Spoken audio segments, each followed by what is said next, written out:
Actually, one of my favourite things that I used to love to have was Sara Lee, the cheesecakes. And I'd eat a whole cheesecake after dinner. That would be my dessert. That's amazing. No, it sounds like the amount of kilometres that you swam, you well deserved it. This is Legends with Bevo. Thanks to Anytime Fitness Glenelg, Renelec Electrical Services. Well, what a pleasure it is today to be joined by three amazing guests. We're joined by Laurie Lawrence, former Australian swim coach and been involved with the Kids Alive program for 20 years now. Mark Minichiello, 259 games of NRL and 6 tests for Italy. And the last but not least, Tammy Van Wisse, over 65,000 kilometres swum, 6 world records. 5 of those are still yet to be broken today. Great to have you all on Legends with Bevo. What a privilege it is. Thank you. Great to be with you. Laurie, we'll start. You're most welcome. Laurie, we'll start with you.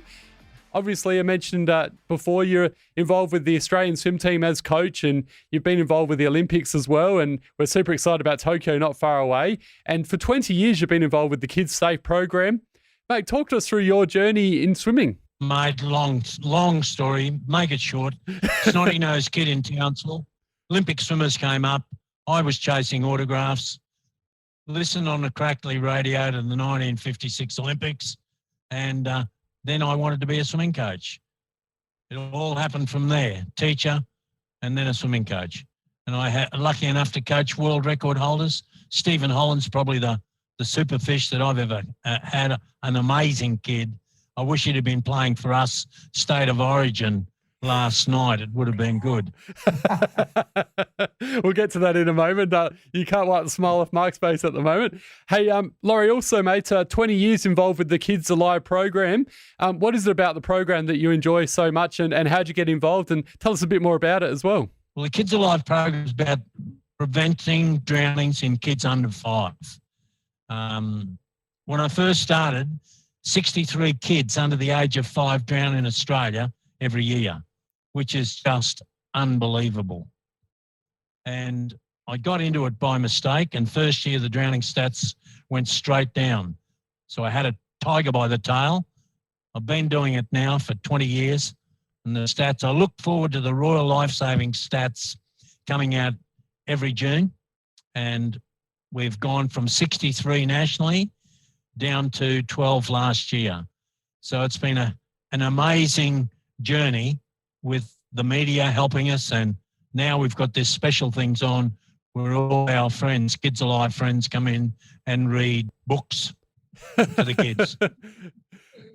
Oh, that's terrific. For 20 years, it's a very long time. You must really enjoy being involved, Laurie. Look, I love it, but the problem is, if I don't keep it front of mind, the drowning stats go up. When I first started in Queensland, when we led the world per capita with preschool drownings, we had 23 little kids in Queensland drown. And I got to go around the state after Duncan Armstrong had won the Olympic gold medal, and I gave Steve Quartermain a bit of a touch-up, and the drowning stats went from 23 to 10. Wow. And when I stopped doing it, stopped travelling, they went straight back up to 26. It's just, if you don't put it out there, the drowning stats go up. People have got to have it front of mind. And that's why I'm so fortunate to have people get on board to give us a hand, because when you get superstars like Anthony and Tammy getting on board, Kathy Freeman, Husey, all these people that have read the books, it's amazing the influence it has on young kids. Amazing. Yeah, well said. And those sort of stats speak for itself, making such a difference from 26 down to 10. That's huge, isn't it? And like you said, there needs to be more awareness about the dangers of kids being near pools and that sort of safety awareness. And that's so good this program is available. Well, I'll tell you something that really appalls me, and we don't know so much about it. For every one child that drowns, last year 6, 8 more suffer brain damage and affected for life. That's because staggering. They get in, they get resuscitated, and that's the scary thing.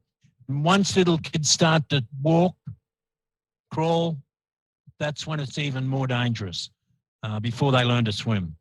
So I'm just so grateful and thankful that people like Tammy and this state of origin champion who's smirking in the background because of the victory last night. I'm so grateful that they've come on board to give us a hand. Thank you. Thank you, gentlemen and ladies. Yeah, well said. And speaking of that superstar, Mark Minichiello, 259 games of NRL, 6 tests for Italy, a very famous name. Talk to us through your career, mate, and your journey into playing NRL. Yeah, I started playing when I was 6. I was, played pretty much my whole life. I debuted at the Roosters. Obviously, my brother played his whole career at the Roosters. We both debuted there. And then moved on to South for 4 years. I got a really good start in first grade regular there, and then moved on to the Gold Coast where I'm living at the moment. Played 8 years for the Gold Coast and hold the games record. What an amazing career! Really loved it. And the 6 tests for Italy as well. That must have been pretty special to represent your country. Yeah, certainly was. Alongside my brother in both those World Cup tours, one in England and one here. And Tammy, over 65,000 kilometres swum, 6 world records. 5 of those today are still yet to be broken. Phenomenal achievement. Talk to us through your journey in swimming. Well, as a marathon swimmer, I'm a marathon talker as well, so I'll keep it short. But so I guess I started as a competitive pool swimmer, and I got into lifesaving, which was fantastic, and that transitioned me into open water swimming, and just started doing English channels, and just loved the challenge of being out in the open water, and then went on to do some crazy challenges. I've swum across Bass Strait and the length of the Murray River, which was 2,500 kilometres. So pretty amazing adventures, and just wonderful to meet so many people. But just so grateful to be involved in the Kids Alive program, because I just think it's such a fantastic program for the kids. And I'm here in Victoria at the moment, and we've been in lockdown. So even more poignant, I think, that we have these wonderful books that the kids can read online and learn so much more about water safety. So it's fantastic to be here today and to be involved. Yeah, thank you very much for that. Kids Alive Story Time with Famous Friends. Very interesting title. You mentioned it as well there about the importance of water safety for children. Laurie spoke about it before, and those significant stats that are so important in terms of reducing the numbers of drownings that we have. Tell us more about the program and what made you want to get involved and what you're enjoying about it so far, Tammy. Well, I've got a swim school as well here in Melbourne, so it's called Swimland, and obviously we help lots of kids, and you just see the benefits of swimming lessons starting from a very early age when the kids come in sort of around about that 5 month of age. We get the babies in for the water familiarisation, and it just makes such a tremendous difference for them to have that awareness and learn the skills so early, life-saving skills. And I think that's why swimming lessons are so important. I mean, it's important for kids to participate in sport, but swimming lessons is a skill for life, something that can save their life one day. So for me, it was a no-brainer to get involved with the Kids Alive program, because they've done so much fabulous work over the last 20 years and created such a fantastic awareness. And we celebrate Water Safety Week every year, and we sing the Kids Alive song, and you can see all the kids know the words to the song. And as Laurie was talking about before too, it's about creating that awareness and keeping it front of mind, especially when the warmer months come around. We just need to continually get that message home. And it's a great way to do it through the kids, because they often remind their parents about things too. So that's what makes this program super special. Yeah, I think it's really important as well. I know myself, I started swimming at a very young age, and if I have kids in the future, I'm sure you guys will be the same as well, that it's so important now to educate kids at a very young age about the importance of water safety, isn't it? Oh, absolutely. I've got a 13-year-old now, but she started when she was 6 months of age. And it just makes such a difference. And it's such a lovely journey to do with your kids as well, like, being in the water with them when they're babies and staying with them and teaching them the skills. It's just such a lovely, beautiful bonding time. So for parents, it's also something really nice to be able to share. And a lot of parents don't know how to swim either. So it's a good opportunity for parents to learn how to swim and also those life-saving water skills. Yeah, well said. And Mark, your involvement in the program, how did you become involved, and tell us what you're enjoying about it so far? Yeah, definitely. It's a great initiative. We've all heard the stats. I've got 4 boys myself, and when we moved back from England back to the Gold Coast, we're surrounded by water, and water safety is a massive issue, and it's something that I want to teach my boys, and then if I can impact other parents and other children's lives to make sure that water safety and that awareness is out there. You've got so many different bodies of water, the beach, the pools, the streams and rivers that so many people up here on the Gold Coast, just enjoy. I've got, like I said, 4 boys at 10, 8, 7 and a 2-year-old. So, we're going to be going through that, swing process again with the young fella. And this message is out there, like Laurie said, if it's not front of mind, then, people forget about it. Parents are busy. So it's just getting that awareness out there, pushing that same button so people get that water safety that they need, and it's a great thing that we can do it through these books. It's they're pretty fun. It's something that we all need to be a little bit more passionate about, and teaching our young kids how to be safe in the water. Again, well said, and it's great that you're involved, Mark. And like you mentioned, it's wonderful that your 4 kids as well. You're so focused on helping them with the program and getting them involved too. It's great. Yeah, as you said, it's a skill for life, and being up here and being able to enjoy the water in the heat in the summer, it's something that is a must for me as a parent anyway. So hopefully other parents think of it the same way. And Laurie, let's get back to your amazing swimming career as the coach of the Australian Dolphins. Talk to us through some of the highs and lows of your coaching career. They've all been highs. I've been to 8 Olympic Games.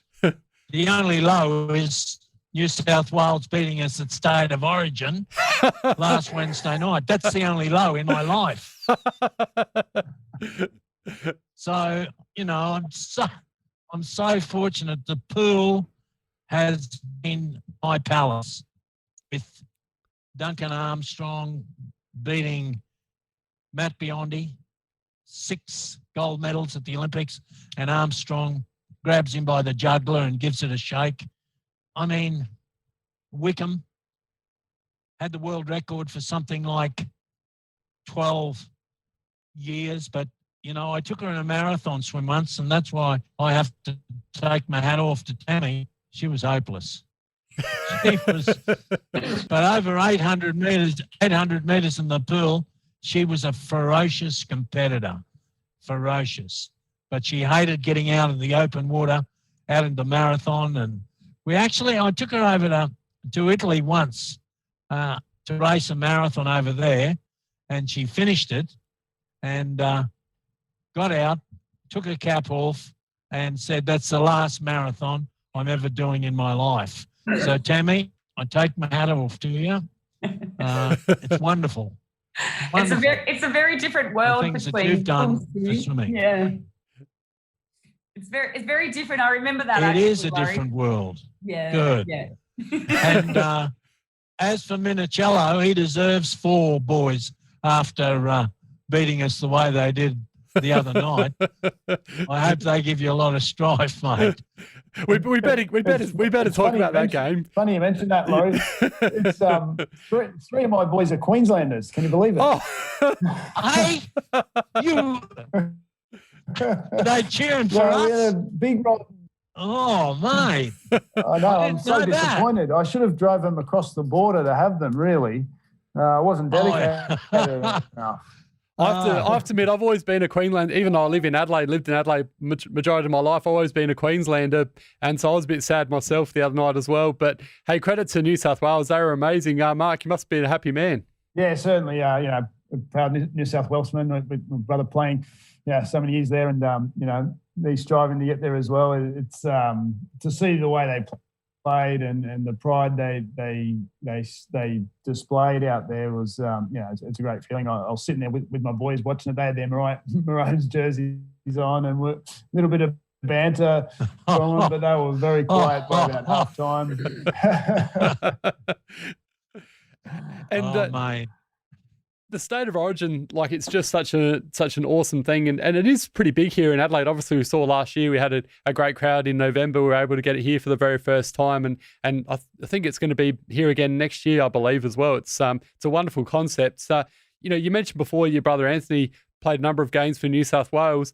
What do you think makes State of Origin's such a special thing, Mark?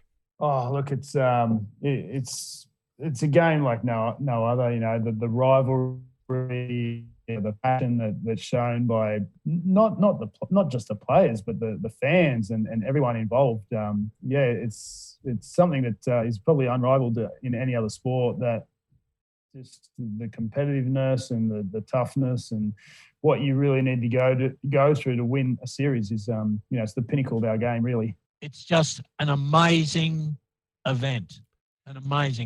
Yeah, I think the AFL fans are quite jealous, I think, because we used to have a great State of Origin competition back in the day when, SA Victoria and for ages have been trying to bring it back, but I just don't think it's going to happen, unfortunately. But it's amazing that the NRL is still able to have Victoria versus Queensland and players just taking it so seriously, mate versus mate, smash each other and then go and play again together the week after or against each other. It's just brilliant, isn't it? Certainly is. It's it's an amazing concept. Yeah. Tammy, we better get you involved again. The 6 world records, obviously that's an amazing achievement, so well done on that. But what have been some of your biggest achievements through your swimming career? Look, I'd probably say one of the most difficult but most enjoyable was swimming the length of the Murray. And getting to see one of our greatest waterways in Australia. It was fantastic from a number of perspectives in terms of meeting all the people who lived along the river. It took a long time to get it organised because I had to do all the logistics for it as well. It had been swum one time before and the record that I had to break was 138 days of consecutive sort of swimming. Obviously, I slept every night because I had to contend with snakes and snags in the river. So there was a few small obstacles along the way, but swimming about 6 to 8 hours a day, and it took me 3.5 months to do it before I ended up at Goolwa, just past Goolwa, where it flows out into the mouth of the Southern Ocean in South Australia. So that was really, really nice. I'd been dreaming about getting to the finish for a long time. So that's probably one of my best memories, I think, in terms of swimming career. Lots of highlights, but that would have to be one of the best. Well done to you, and now Laurie, we'll get to you again. Obviously, Tokyo is not too far away. We're all getting very excited about it. We don't know what's going to happen in terms of the crowds and what have you. But I'll definitely, just after the last 12 months, what we've been through and with the postponement of the Olympics as well, how do you think the Australian swimming team's going to go and, how they're going to deal with the Olympics being postponed for those 12 months? Well, some kids will be to an advantage because 12 months of a growth pattern in a swimmer really can make a huge difference. Kids can go to another level in 12 months. For those old stages that were hanging on because this is their last year, they'd be finding it tough now because they'd have had to do an extra 12 months. But the young, hungry kids, they would be loving the extra 12 months to get there to the Olympics. But over there's going to be no spectators. I was talking to Kenny Wallace the other day, who's assistant chef de mission, looking after the athletes in the village. He's an Olympic gold medalist. So I taught him to swim many years ago here on the Gold Coast, but he's an Olympic gold medalist for kayaking. He said the Japanese are going to test every athlete every day for COVID. It's going to take them 10 hours a day, starting right early in the morning. Athletes will be tested right throughout the whole day. There'll be no spectators by the looks of it. The Japanese people don't want it. But still, the Olympics is something very, very special. I think the Australian swimming team are going to do very, very well, particularly local girl on the Gold Coast, Michael Bowl, who coaches here at Griffith University. I put Michael on an Australian team as a swimmer many, many years ago. He's the top number one coach in Australia now. And I'm very interested to see how a couple of his athletes go, particularly Emma McKeon. Her mother and father both swam for Australia and a brother swam for Australia, but she is looking very, very good. If I had a few dollars, I'd be putting a quite couple of dollars on Emma to come back with quite a few medals. Wonderful. And here from a South Australian point of view, can you see Kyle Chalmers going back to back? Kyle Chalmers is a competitor. And if you're a competitor, you can do anything. Kyle Chalmers is a great athlete. He's had an operation, as you know, there in South Australia, on his heart. He's overcome that. He's swimming faster than ever. The guy that he's got to beat is a bloke from America who won 8 gold at the World Championships recently. He's going to be tough, but he'll be looking over his shoulder when Chalmers comes down the final 50 metres. I'll tell you now. Yeah, fingers crossed he can do it again. He's a terrific fellow. I've interviewed him a couple of times and, yeah, just one of the nicest blokes. So, yeah, well said, Laurie. Let's hope that the Aussies can do us proud. And Mark, we'll get back to you again, mate. 259 games of NRL, the 6 tests for Italy. And, you mentioned as well playing overseas for Hull. Tell us about some of your finest achievements during your rugby career. Yeah, well, I never achieved a grand final victory here in the NRL, something I always wanted to achieve. But, highlight here in the NRL, I played the semi-final against my brother to make the grand final in 2010, and the Roosters beat us in that and went through to the grand final. That was still a pretty special moment. Parents didn't know which split on that game, and that always sticks out. Again, I played with my brother in city country fixtures a few times, which always a proud moment, and playing for Italy with him, alongside him.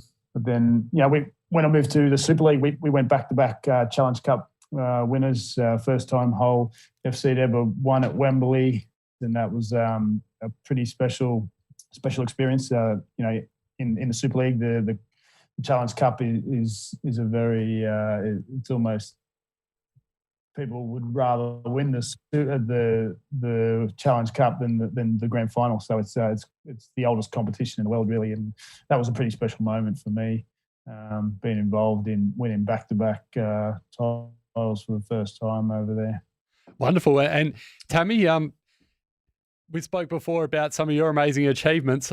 I'd just like to know from a personal perspective, how the heck you would train for some of these amazing events that you've and the world records that you've broken over the years. Lots of hours in the pool to start with, but it is difficult because you can never emulate what you're going to go through. Obviously, trying to prepare for, say, an ultra endurance event, which is sort of where my specialty is anything over 40 kilometres, and I start to sort of come into the fore, which is bizarre, but I guess it must be in the genetic makeup. I don't know.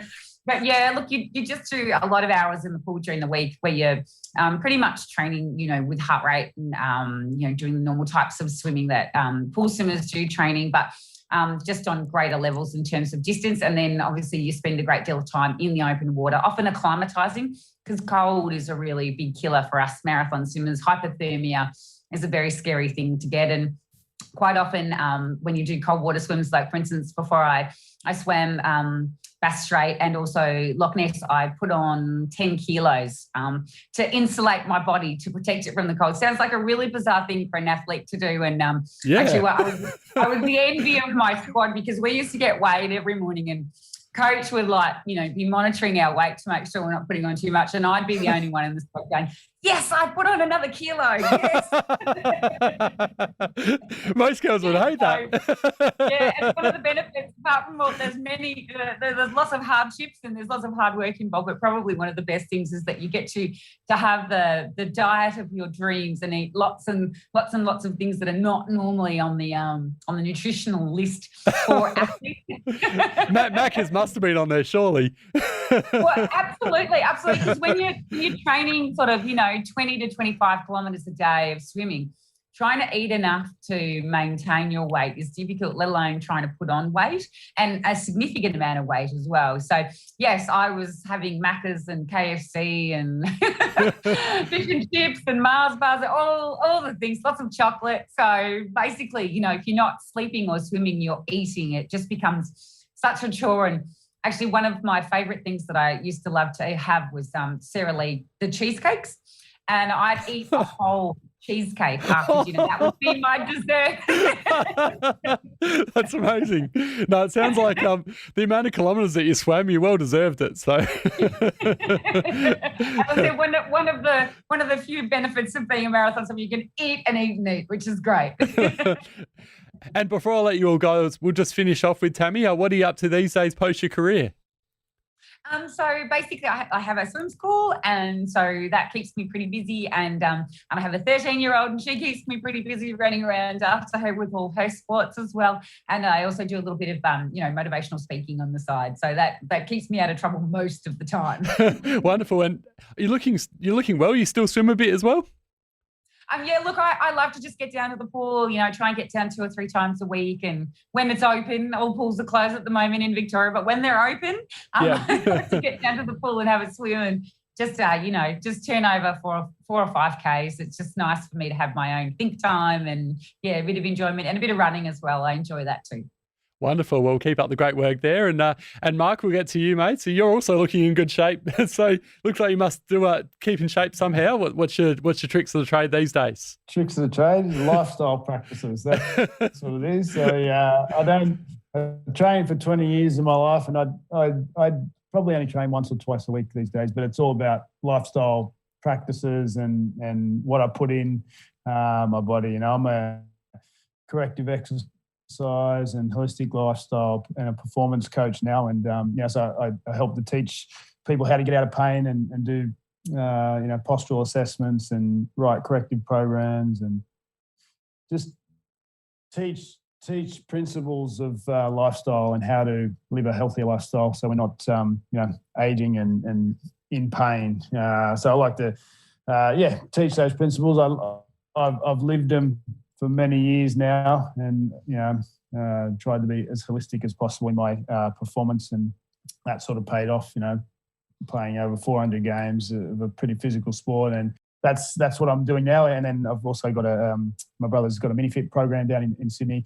I've started that up in Queensland, where we again teach children to stay active and healthy, developmental skill-based games, and teach them pillars of health, educate them around healthy eating, hydration, sleep, the effects on screen time, and why we shouldn't be staring at screens too much, the effects on our cognition and development. So that's an in-school program that we're delivering and getting great results with kids. So again, it's all sort of aligned with just educating kids around health and well-being. Again, staying safe in the water all sort of plays a bit of a role in that. And so that's the 2 main things that I'm doing at the moment. And loving it. Plus, run around after 4 kids, no doubt keeps you busy as well. Oh, weekends, I tell you what, is pretty full on. They're all. I've got 3 of them at 3 different sports. So I've got league, AFL, and soccer. It's just mayhem. Good on you. And Laurie, we'll finish with you, mate. Over there in sunny Queensland, what are you up to these days? I'm still involved in the swimming industry. That's in my life. Yeah, it looks like we lost Laurie. The joys of technology. It's a wonderful thing sometimes, but it can be very frustrating as well. But before I let you both go, always like to do this with my guests. It's a bit of fun. Your 3 famous guests, alive or dead, that you'd love to have dinner with. Mark, we'll start with you. I'd love it. Like my mentor and who I've been educated through, Paul Check, and he's someone that I've learned a lot of stuff from. So he's someone I could easily sit down and have a really long chat to. Yeah, look, I'm a big fan of Roger Federer too, to be honest. I think he's been a great famous sports person. And Tammy, who would your 3 famous people be? And Mark, thank you. I'm so glad you got asked that question first. Sorry, mate. So my 3 would be, I was actually going to say Roger Federer as well, because I'm a big fan of Roger's, and I just love the way he is both off court and on court. He's just, the consummate sports person, and what a great role model, and just, he's just amazing. And the longevity that he's had in the sport as well. I guess I would also love to have dinner with Gertrude Ederle, who was the first woman to ever swim the English Channel back in, I think it was 1925. She lived to be 98. I never met her, but I would love to sit down and have a chat to her, because I know she went through a lot, like at the time when she was trying to swim the Channel. lots of people believe that women didn't have a place in sport, and so she had to fight through a lot of barriers to actually get across and have a crack at doing the channel. So she would be pretty amazing. And the last person is someone who's been a mentor to me for many, many years and been on a lot of my swims, and that's Dawn Fraser. She's always been an idol of mine, and I was lucky enough to meet her when I competed at the World Championships in 91, and she was like the Australian team kind of like mentor, and we became really good friends. And strangely enough, she became fascinated with marathon swimming and has been on my boat for many, many of my swims. And it's just so wonderful to have someone like that, in your corner and fighting for you. So she's always great for dinner conversation, Dawn. So it would be good fun. You both answered very well. Sorry to put you on the spot, but that's what I love doing. That's the best part about it. So well done on the dedication to be able to swim that long. It's you must have went through some tough times, so that's pretty impressive from an athlete's point of view. Oh, thank you so much, Buck. I was actually thinking when you said you went back to Italy, I've done a race in Italy from the island of Capri to Naples, which is a 33-kilometre swim, wow. and that was one of my favourites as well. Who wouldn't love going to Capri? It's just swimming back to Naples that's the hard part. Beautiful spot. And hey, what about you though, mate? 400 plus games. Your body must be pretty bruised and battered though after all that. It's actually nice. It's probably in the best shape of my career, to be honest now. It's like I said, I live some pretty holistic principles and really looked after my body. Only eat organically and whatever you put in, you sort of get out, and that's true for everything. Well, we've lost Laurie, but Tammy Van Wisse and Mark Minichiello, thank you so much for joining us, Legends with Bevo. And it's great that you're doing wonderful things with the Kids Alive Storytime program. It's a wonderful program and so important. Laurie touched on at the start with the amount of, drowning deaths. It's just too many, and we need to continue to improve, providing that awareness for young children about the importance of water safety. So well done to you both.